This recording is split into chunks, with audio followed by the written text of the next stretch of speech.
I start from the supposition that the world is topsy-turvy, that things are all wrong, that the wrong people are in jail and the wrong people are out of jail, that the wrong people are in power and the wrong people are out of power, that the wealth is distributed in this country and the world in such a way as not simply to require small reform, but to require a drastic reallocation of wealth. I start from the supposition that we don't have to say too much about this because all we have to do is think about the state of the world today and realize that things are all upside down. Now, if you don't think, if you just listen to TV and read scholarly things, you actually begin to think that things are not so bad, or that just little things are wrong. But you have to get a little detached and then come back and look at the world, and you are horrified. So we have to start from that supposition that things are really topsy-turvy. And our topic is topsy-turvy, civil disobedience. Now, as soon as you say the topic is civil disobedience, you're saying our problem is civil disobedience. That is not our problem. Our problem is civil obedience.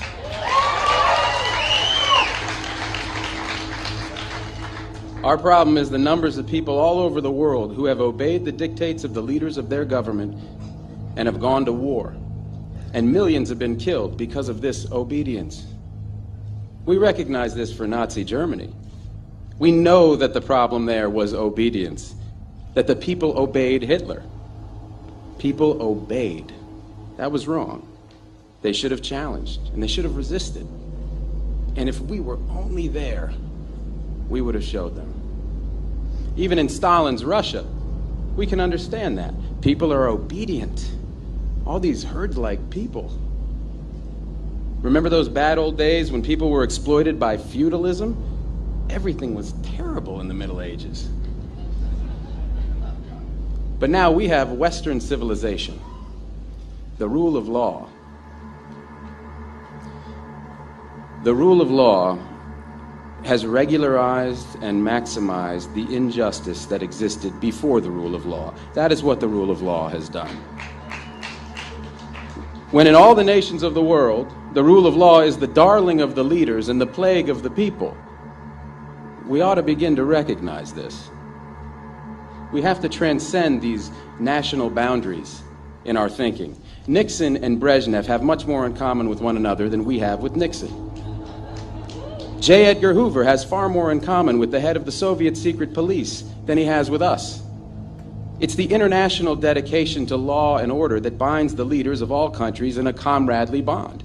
That's why we're always so surprised when they get together.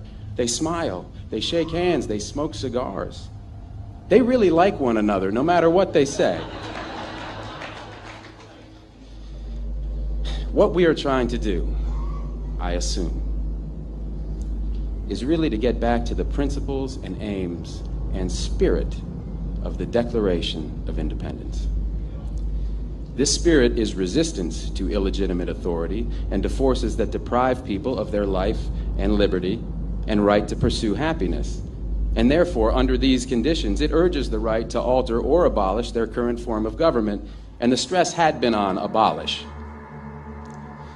But to establish the principles of the Declaration of Independence, we're going to need to go outside the law, to stop obeying the laws that demand killing or that allocate wealth the way it's been done, or that put people in jail for petty technical offenses and keep other people out of jail for enormous crimes.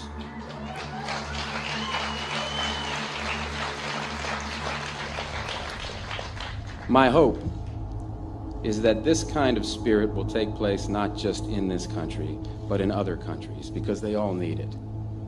People in all countries need the spirit of disobedience to the state, which is not a metaphysical thing, but a thing of force and wealth. And we need a kind of declaration of interdependence among people in all countries of the world who are striving for the same thing.